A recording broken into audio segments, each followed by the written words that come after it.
Hey YouTubers, Rosie Lentz from Narcissistic Abuse Recovery Channel. Thank you to all my subscribers, all my followers for your comments, for your shares, for your likes.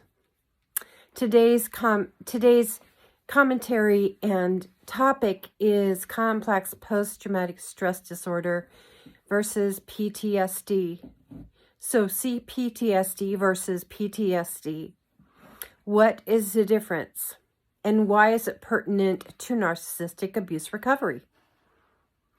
CPTSD, complex post-traumatic stress disorder, is common as a diagnosis with people that have been the subject of narcissistic abuse from their families, from people that they grew up with. So if you are in a family of narcissists, and for instance, say your parents are narcissistic, so you being the supply, your baseline is set at functioning from fear and unworthiness, lack of validation, feeling abandoned, feeling rejected, feeling like you're not really being seen and not really getting your needs met in the way that you need to have them met. And the complexity comes in because it's accrued. It is your baseline. And if we're talking in terms of the chakras, wheels of life, the energy centers within our body, the root chakra, which is from ages 0 to 7, is our foundation. It is our physical foundation from which you and I operate. So if from your first incarnation of being in a family, what you're operating from is fear, uncertainty, not having your needs met, you're going to cultivate and curate this complex post-traumatic stress disorder, and you may not even have it diagnosed by an appropriate psychotherapist until you're in your 20s, 30s, and in some cases, even your 60s. Because it takes a long time to realize that your family was narcissistic. Now, how does this differ from post-traumatic stress disorder? Oh, and I should mention with complex post-traumatic stress disorder, if you've been with an abusive spouse for 30, 40 years, you can also acquire CPTSD. Post-traumatic stress disorder is not something that is curated over a long period of time. It's usually from an event to when you think of veterans, survivor's guilt, like if you're in a car crash and you survive, but someone in the car doesn't. So you can get PTSD from that, but that's very situational. It's not a lifetime occurrence where it's accruing day after day after day, holiday after holiday after holiday. And this is how CPTSD is different. And obviously, the recovery is going to be different too. Our approaches to getting to recuperating and recovering from CPTSD versus PTSD are going to be very, very different. PTSD, the methodologies when I was a massage therapist for many years, and I was a somatic therapist specialist working with trauma recovery. There's certain methodologies that you can enact to overcome PTSD. And in fact, PTSD can stick around. Say you have a bad, use the accident of a car accident again. You have a bad car accident. Well, that can stick around for up to 20 years and more, depending on the nature of the car accident. With veterans that have PTSD. And this wasn't even really a thing. This is a fairly new incarnation in terms of the psychological spectrum. But in terms of like a veteran whose battalion passed away in front of their eyes, or again, survivor's guilt is talking about survivor's guilt, or hearing loud, implosive Sound, which has to do with psychoacoustics, which has to do with the way that sound enters the body around your head and neck and shoulders in terms of how you feeling safe in the world.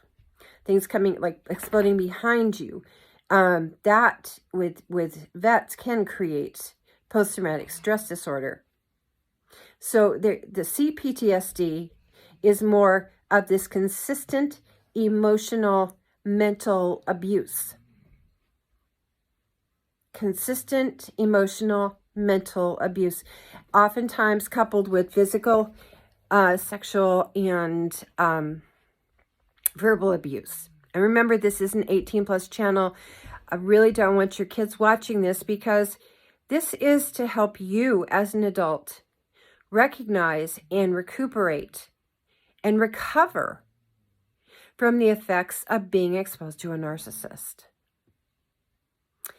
Fortunately, there are methodologies where you can recover from CPTSD, but it does involve very specialized counseling, just as veterans and have their own, like the VA will have specialized counseling for veterans.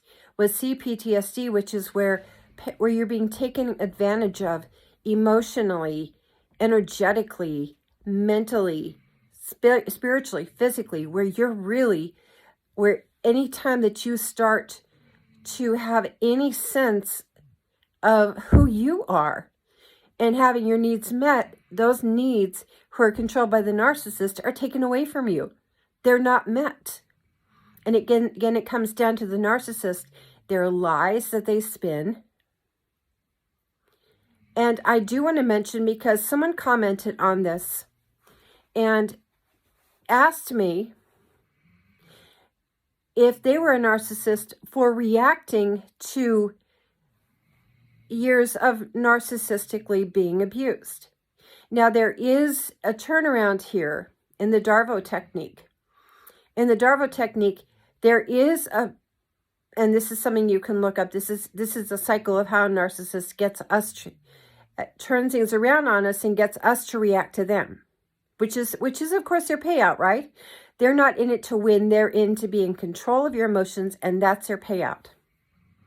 They just want your negative emotions so they can continue to apply blame, shame, and guilt on you.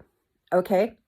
But I do want to address this, because this turnaround is part of CPTSD, where the narcissist may be having the collapse, and they may be having the meltdowns, and they may be the one spinning out of control. But let's say one day they say something to you, and you're the one that snaps.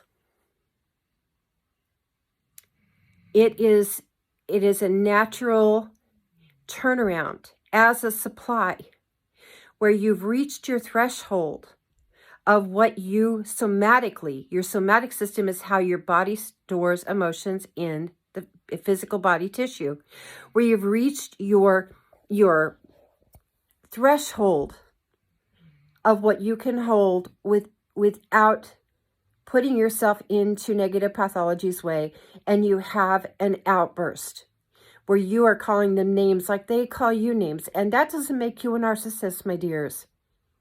That means that you have simply reacted, finally, to all of the years of abuse, all of the years of being mistreated. And it's a very normal thing to happen, especially if you have grown up with narcissism, whether it's teachers, and it usually does start with parents and family.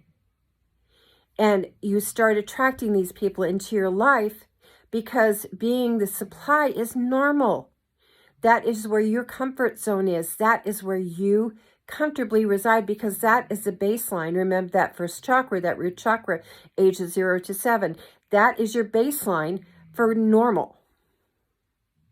So CPTSD versus PTSD is very different for this reason. But having worked with both CPTSD and post-traumatic stress disorder, and having to approach it very differently in the way I'm working with people, One of the things I can speak to is that with CPTSD, it's about rebuilding trust and gradually dropping your walls down brick by brick. You can't tear the whole wall down. Making yourself vulnerable and opening yourself up too quickly can create a type of collapse within you, not a narcissistic collapse, but can it create a collapse within you where you start to have panic attacks? If you have CPTSD, and again, see a licensed professional, to properly diagnose you with the diagnostic markers. Excuse me. But when you have CPTSD, you're not going to bulldoze the whole wall that you built around yourself for safety, which ironically is what's bringing the loneliness and the anxiety and the fear and the sense of unworthiness that you carry with you. It is the wall that's protected you now becomes a wall that imprisons you.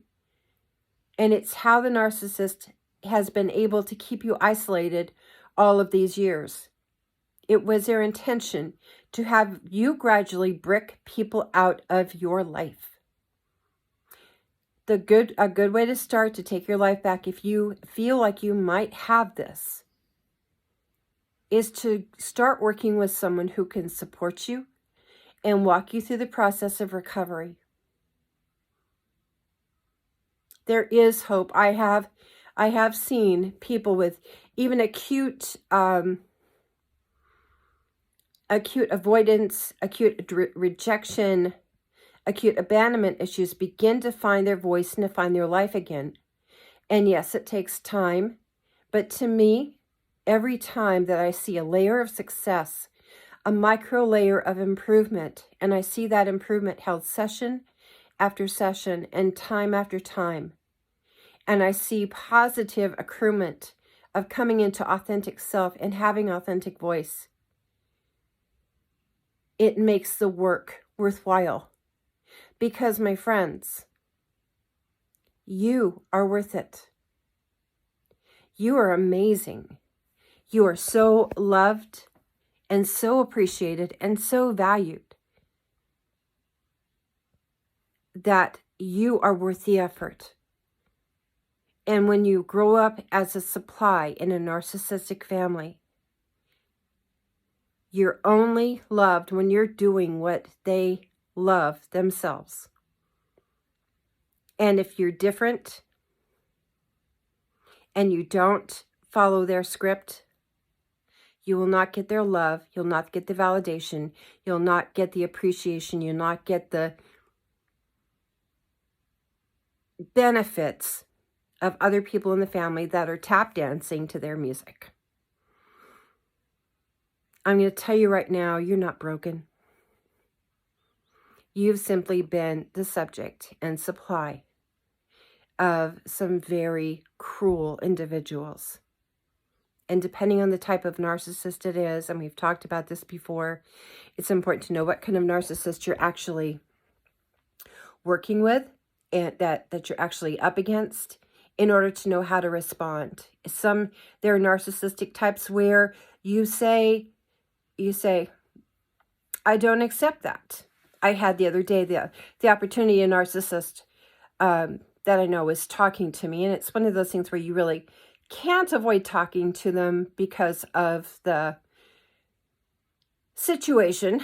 Sometimes you have people in your life where, if you work with them or what have you, and they're pointing the finger at you and saying, well, you make me feel this way, or as if they have no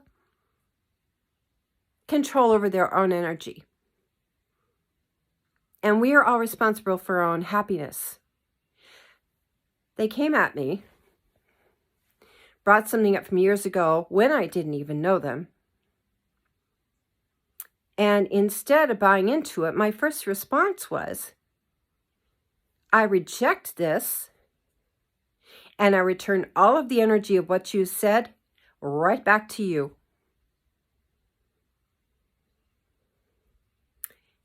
They didn't have much to say. The conversation ended that way. They have not been back since, and I don't think that they will be. And that person was a malignant narcissist. And you don't apologize to a malignant narcissist. What you can say is, I agree those are your feelings. I agree those are your feelings. You don't take ownership for what's being said, but it's just as if saying, or you can say, that's not valid. I reject that. As monotone and as gray rock as you possibly can. Because what the narcissist wants is your emotions, your energy, and to continue to pull the strings like the puppet master in your life that they have for years. It does not have to be that way. We get liberated by cutting the strings. I like to think of burning the strings, dissolving the strings, one at a time, one thread at a time. If you think you might have CPTSD and you need a qualified therapist to help you walk through it and to help you cultivate a plan to leave your narcissist or to recuperate from narcissistic abuse, because whether you're leaving the narcissist or you're recuperating, you're in recovery, you need a plan that you can look to. You need a guiding light to take you through that black tunnel so you're feeling like you're in. And you can see, and you can actually begin to see the light. And then walk out of that tunnel realizing that you are once and truly free. And then it becomes a matter of, as I've talked about before, of maintenance and working with someone who keeps you accountable and who is keeping you honest with yourself and learning to set your own, to have a good, healthy sense of self so that you can really embody your beautiful, bright, authentic self.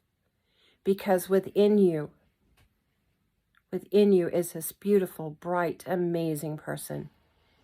And you are meant to shine every single day of your life, to be loved for who you are, not for what you do, not for what you give other people, but for you. And I love you, and I believe in you. Thank you for watching. Thank you for subscribing. Thank you for sharing. Thank you for your comments. And if you need help with this, if you want to work with me, or you want to work with a therapist in your area, or have a resource for a support group, please reach out to me via the contact form on my website, and I will get back to you, and we will get you moving in the direction of healing. And as one of my friends says, show up for yourself. Just show up. Be present and mindful for your own healing processes. You're amazing. You're awesome. Thank you for watching all the way through. If you like what you're seeing, please give me a thumbs up. If you're new to the channel, please subscribe. Hit the notification bell so you can see when a new video comes up. You've got this. So tag, you're it. Many blessings from me to you.